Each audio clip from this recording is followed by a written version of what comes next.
Tamil media entertainment நேயர்கள் அனைவருக்கும் வணக்கம். நான் ஒரு ஃபுல் வீடியோவில் ஒரு விஷயங்கள் பதிவு பண்ணியிருப்பேன், அதை பார்த்துருப்பீங்க. ஆனால் ஒரு ஷார்ட் வீடியோவில் சுருக்கமாக ஒரே ஒரு விஷயம் தான் நான் சொல்லணும்னு ஆசைப்படுறேன். இன்னைக்கு காவேகா தலைவர் 108 தொகுதியில் வெற்றி பெற்றாலும் அவர் வரக்கூடிய சூழ்நிலையில் இல்லை. இருந்தாலும் அதற்கு பெரும்பான்மையை நிரூபிக்கிறதுக்காக அவங்க கட்சி சார்பாக தலைவர் ஒரு கூட்டத்தை போட்டு அவர் பண்ணிட்டு இருக்காரு. அதே போல அதிமுகவும் திமுகவும் கணிசமான எம்எல்ஏ சீட் ஜெயிச்சிருக்காங்க. அவர்கள் 2 பேரும் கூட்டணி வைத்துக் கொண்டு விஜயை வீழ்த்த வேண்டும் என்று ஒரு இது போடுறதா எல்லா செய்தி இதுலயும் நான் பார்த்தேன், ஊடகத்திலையும் பார்த்தேன். என்னன்னா ஒரே ஒரு விஷயம்தான் மக்கள் கிட்ட மிகப்பெரிய குழப்பம் இருக்கு.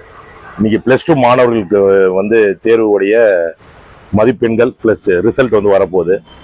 அவர்களுக்கு ஒரு வாழ்த்துக்களை தெரிவித்துக் கொள்கிறேன். யங் ஜென்ரேஷன் ஒரு மிகப்பெரிய மாற்றம் வர வேண்டும் தான் டிவிகேக்கு ஓட்டு போட்டாங்க. ஆனா அந்த மாற்றம் வராம திருப்பி ஆண்ட கட்சி, ஆளப்போற கட்சி அப்படின்னு நினைச்சிட்டு இருக்கும் பொழுது, ஏற்கனவே ஆண்ட கட்சி, அதற்கு எதிராக இருந்த கட்சி, அவங்க 2 பேர் இணைந்து ஒரு கூட்டணி ஆட்சி அமைந்தால் தமிழகம் என்ன நிலைமைக்கு வரும், தள்ளப்படும் என்றுதான் எல்லாரும் பயப்படுறாங்க. கண்டிப்பாக இது ரிஃப்ளெக்ஷன் உள்ளாட்சி தேர்தல வரும்ன்றதை நான் ஏற்கனவே உங்ககிட்ட பதிவு பண்ணிட்டேன்.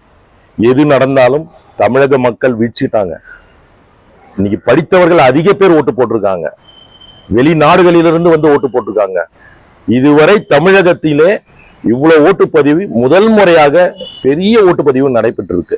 இது வருங்காலங்களிலும் தொடரும். பொறுத்திருந்து பார்ப்போம்.